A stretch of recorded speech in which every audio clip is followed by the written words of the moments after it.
এই সংসারের সব থেকে কঠোর ধাতুর মধ্যে একটি হলো লোহা।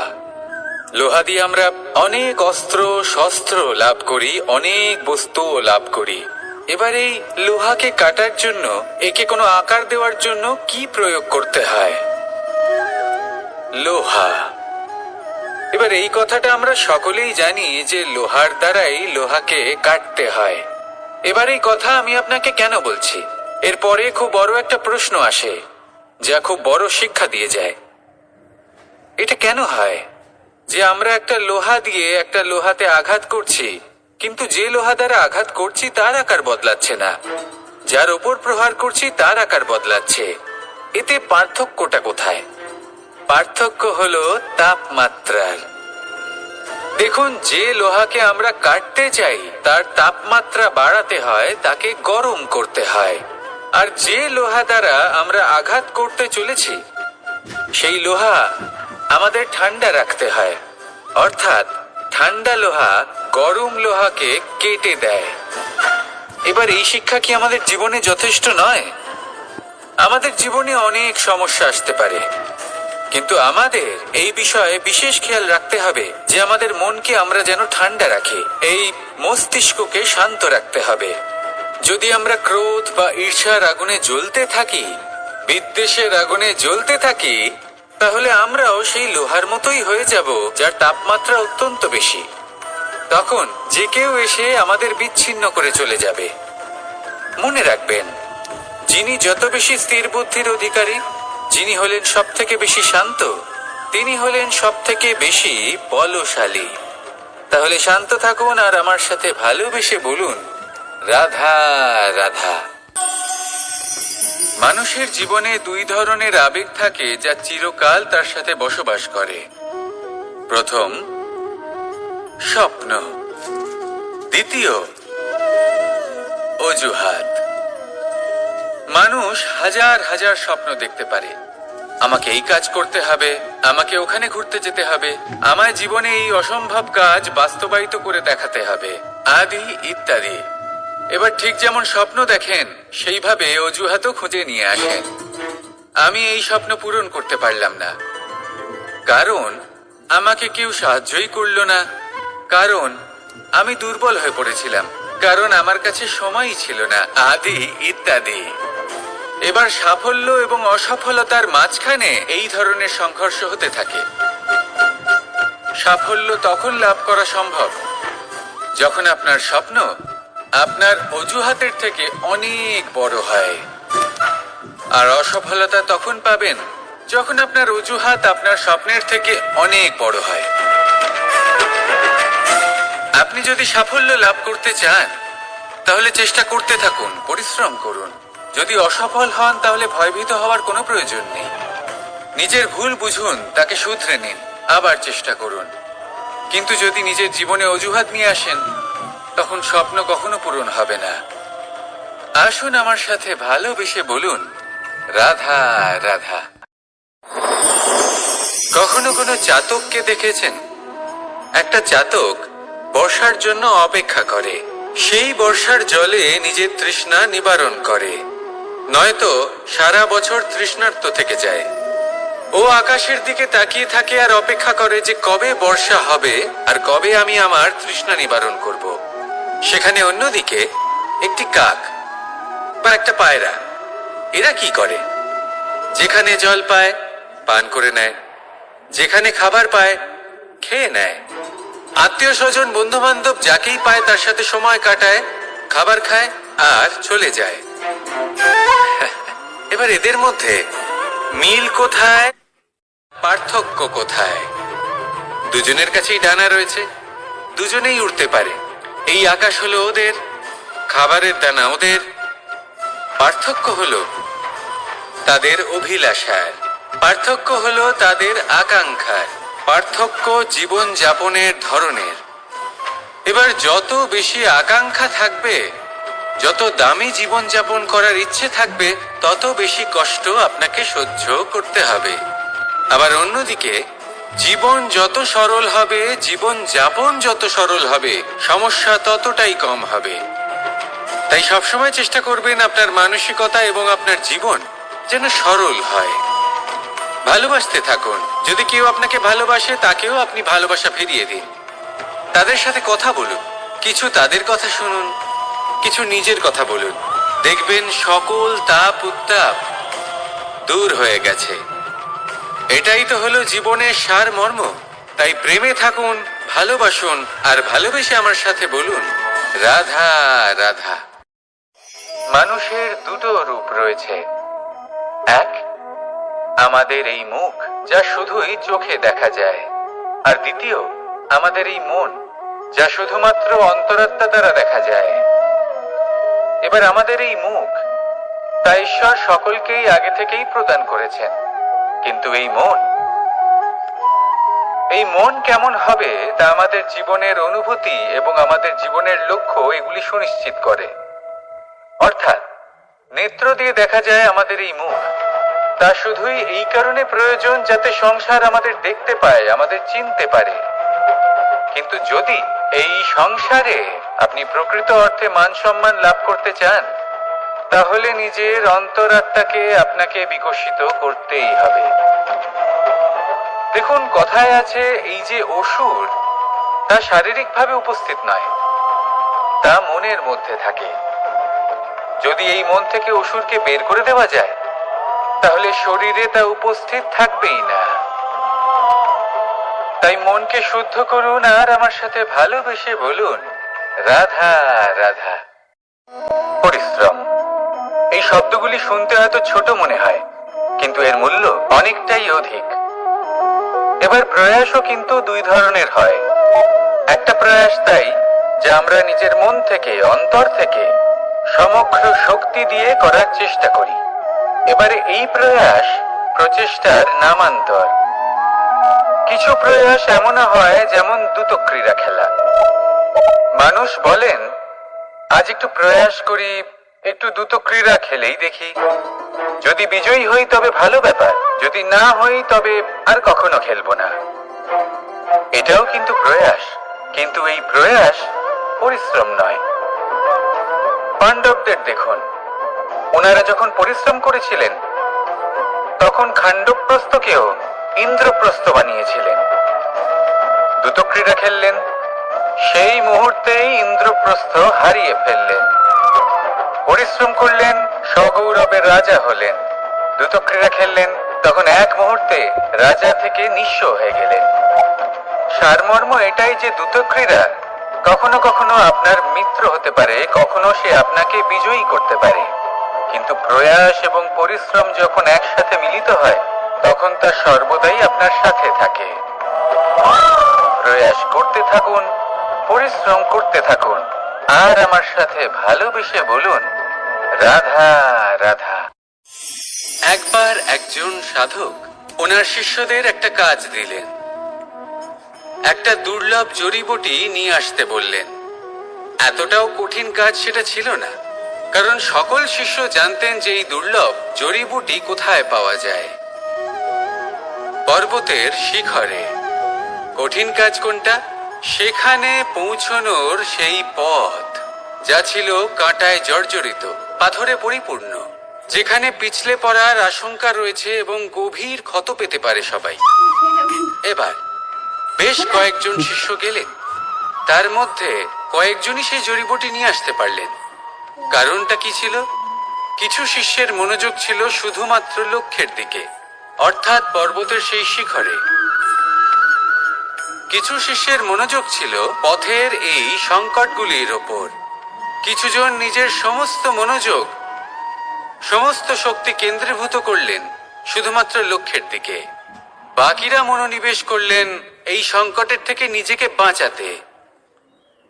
কিন্তু যাদের মনোযোগ শুধু লক্ষ্যের দিকে ছিল, শুধু তারাই জড়িবুটি নিয়ে আসতে পারলেন। কারণ কি ছিল? একটা সহজ ব্যাপার যা আমাদের বুঝতে হবে। আমরা যদি লক্ষ্যে পৌঁছতে চাই, তাহলে বিপদের সম্মুখীন তো আমাদের হতেই হবে, আর কোনো বিকল্প নেই। যন্ত্রণাও হবে, পায়ে কাঁটাও হয়তো ফুটতে পারে, হয়তো পড়েও যেতে পারেন, হয়তো রক্তপাতও হতে পারে, কিন্তু তার সাথেই সাফল্য অর্জনের যে আনন্দ সেটাও পাওয়া যায়। সেই জন্য নিজের মনোযোগ সবসময় লক্ষ্যের দিকে রাখুন, পথের সেই বিপদগুলির দিকে নয়। সত্যি কথা বলতে এই বিপদ এটা কিছুক্ষণের, আজ আছে কাল নাও থাকতে পারে, কিন্তু যদি লক্ষ্যকে প্রাপ্ত করতে পারেন তাহলে তার আনন্দ আপনার সাথে সারা জীবন রয়ে যাবে। তাহলে লক্ষ্য প্রাপ্ত করুন আর আমার সাথে ভালোবেসে বলুন, রাধা রাধা। ওমাই কি, আমি কখন থেকে এখানে অপেক্ষা করছি, হাত পেতে দাঁড়িয়ে রয়েছি যাতে একটা ফল আমার হাতে এসে পড়ে এবং সেটা আমি খেতে পারি। কখন থেকে অপেক্ষা করছি কিন্তু সেটা হচ্ছেই না। এবার আপনি বলবেন যে এসব কি বলছি, এ কি অদ্ভুত কথা বলছি। যদি ফল খেতে হয় তাহলে আমাকে বৃক্ষে চড়তে হবে, ফলের কাছে পৌঁছতে হবে, তবেই তো ফল পাবো। এবারে এটা অত্যন্ত সহজ ব্যাপার, কিন্তু এই বিষয়টা আপনি নিজের জীবনের প্রসঙ্গে ভেবে দেখুন। লক্ষ্য কোথায় আছে আপনি জানেন, সেই লক্ষ্যে পৌঁছানোর পথ কি সেটাও আপনি জানেন, সেই পথে চলার ক্ষমতাও আপনার রয়েছে, কিন্তু তাও আপনি নিজের লক্ষ্য লাভ করতে পারছেন না। কেন? কারণ আপনি অপেক্ষা করছেন যে লক্ষ্য আপনার সামনে চলে আসবে, কিন্তু তা হয় না। লক্ষ্য সে যাই হোক না কেন, ধন হোক, প্রেম হোক, কোনো সম্মান হোক বা মোক্ষ হোক, যদি আপনি তার দিকে অগ্রসর না হন তাহলে ফল প্রাপ্তি অসম্ভব ব্যাপার, তা কোনোদিনই হবে না। সেই জন্য আপনার চোখের সামনে আপনি যদি নিজের লক্ষ্যকে দেখতে পান তাহলে উঠুন এবং সেই দিকে অগ্রসর হতে শুরু করুন। নিজের অন্তরের সকল অশুভ গুণ দূর করুন, অলসতা ত্যাগ করুন, অজ্ঞানতা ত্যাগ করে দিন এবং চলতে থাকুন। অবশ্যই মনোবাঞ্ছিত ফল লাভ করতে পারবেন। মনে রাখবেন, চলতে থাকলে তবেই লক্ষ্য প্রাপ্তি হবে। অপেক্ষার দ্বারা শুধুমাত্র মৃত্যু লাভ হবে। আসুন আমার সাথে ভালোবেসে বলুন, রাধা রাধা। একবার একটা শেয়াল বনে বিচরণ করছিল। ও একটা ছোট্ট শাবক দেখতে পেল। ও ভাবলো, আজ একেই আমি খাবার হিসেবে গ্রহণ করব। আশেপাশে দেখলো কেউ দেখছে না তো, কেউ ছিল না, আর সেই শাবকের ওপর আক্রমণ করলো, যা হলো একটা ঘোর অপরাধ। বনের নিয়ম অনুসারে আপনি কখনোই শাবকের ওপর আক্রমণ করতে পারেন না। তারপর এই খবরটা যখন রাজা সিংহ জানতে পারলেন, সভার আয়োজন করলেন। কিন্তু সেখানে শেয়াল বলল, আমি তো এরকম কিছু করিনি। কিন্তু যদি আপনি এরকম বলেন, কোনো প্রমাণ দিন, এর কোনো সাক্ষী আছে? তখন রাজা সিংহ পেঁচাকে ডেকে পাঠালেন, যে সেই মুহূর্তে বৃক্ষের শাখার ওপর বসেছিল, সে সব কিছু দেখেছিল। পেঁচা সব সত্যি কথা বলল, আর শেয়ালকে মৃত্যুদণ্ড দেয়া হলো। এবার এই কাহিনী আমি আপনাকে কেন শোনালাম? কারণ মানুষও কখনো কখনো এরকম কর্ম করেন যা শিয়াল করেছে। এটা ভাবেন কেউ দেখছে না, যখন আমি অনুচিত কর্ম করতেই পারি।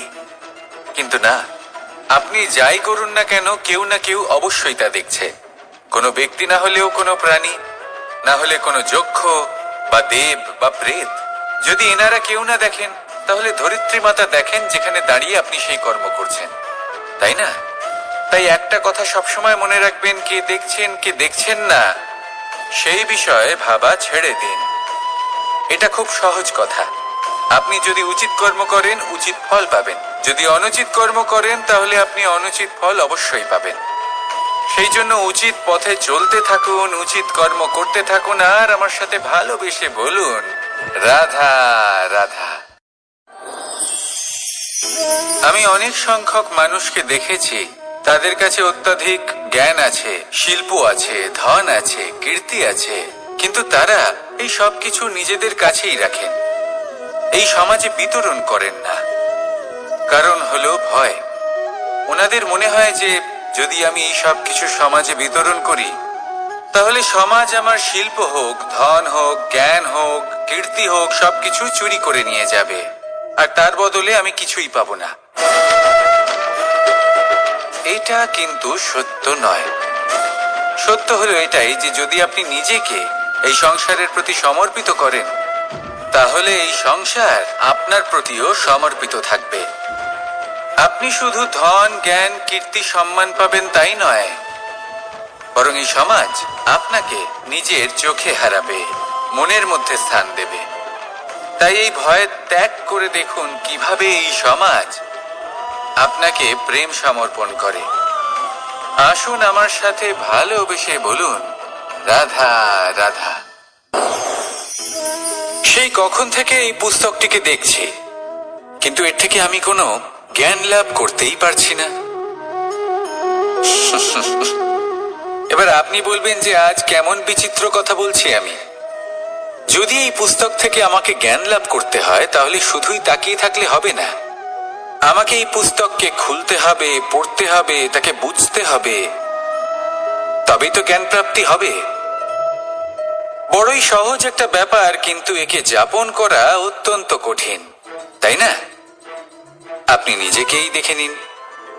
আপনার কাছে অনেক জ্ঞান রয়েছে।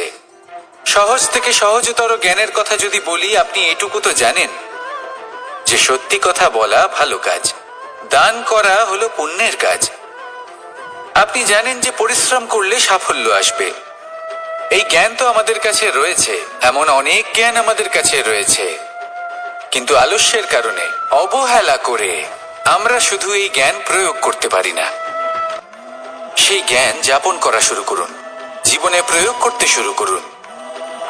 এই মন প্রত্যেকটি মুহূর্তে প্রসন্ন থাকবে, আর লক্ষ্যপ্রাপ্ত করে এই মন বলবে, রাধা রাধা। প্রত্যেক মানুষ সাফল্যের শিখরে পৌঁছতে চান।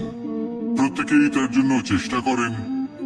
প্রত্যেকেই এটা চান যে নিজের নিজের ক্ষেত্রে আমি সর্বোচ্চ শিখরে পৌঁছবো। এবার সবসময় আমাদের প্রতিভা পূর্ণরূপে আমাদের সহায়ক হতে পারে না। কখনো কখনো আমরা সেই কাজ একা করতে পারি না। কখনো কখনো আমাদের সাহায্যের প্রয়োজন পড়ে, আর ঠিক এমন সময় বেশিরভাগ মানুষ ভুল করে ফেলেন। আর ভুল হলো এটাই যে কিছু ব্যক্তি এতটাই তাড়াতাড়ি সাফল্যের শিখরে পৌঁছতে চান যে কারোর হাত ধরে পরবর্তী সিঁড়িতে ওঠার বদলে তিনি কারোর পা ধরে ওপরে যাওয়াটাই শ্রেয় বলে মনে করেন। এবার সাফল্য দুজনেই লাভ করেন, কিন্তু কাহিনীর এখানে সূত্রপাত ঘটে। যে ব্যক্তি কারোর হাত ধরে ওপরে পৌঁছন, সে অন্যের জন্য নিজের হাতটা বাড়িয়ে দেন, তাকে সাহায্য করেন, তাকে প্রেরণা প্রদান করেন। নতুন সম্পর্ক তৈরি হয়, বন্ধুত্বের বৃদ্ধি ঘটে, এবং এই শ্রেষ্ঠ সম্পর্কগুলির সাথে উনি শ্রেষ্ঠ জীবন যাপন করেন। অন্যদিকে সেই ব্যক্তি যে কারোর পা ধরে সাফল্য অর্জন করেছিলেন, সেই ব্যক্তি শুধু একজন দাস হয়ে থেকে যান। শুধু তাকে দেওয়া সমস্ত আদেশ পালন করেন তিনি। তার নিজের কোনো ব্যক্তিত্ব গড়ে ওঠে না। সেই জন্য আপনি যখনই সাফল্যের পথে অগ্রসর হচ্ছেন, তখন পথ নির্বাচন সঠিকভাবে করুন, কারণ সাফল্যের ঊর্ধ্বেও একটি অন্য জীবন আছে। আসুন আমার সাথে ভালোবেসে বলুন, রাধা। সকলের মন আনন্দে ভরিয়ে তোলে কোকিলের মধুর স্বর। কিন্তু এই মধুর স্বর আমরা বর্ষাকালে শুনতে পাই না কেন? তার কারণ কিন্তু এটা নয় যে বর্ষাকালে কোকিল অসুস্থ থাকে, তা নয়। কোকিল সিদ্ধান্ত নেয় নীরব থাকার। কিন্তু এই সিদ্ধান্ত কেন নেয়? তার কারণ হলো ব্যাঙ। বর্ষার ঋতুতে অনেক ছোট ছোট স্থানে জল জমে, আর সেই কারণে অনেক ব্যাঙের জন্ম হয়।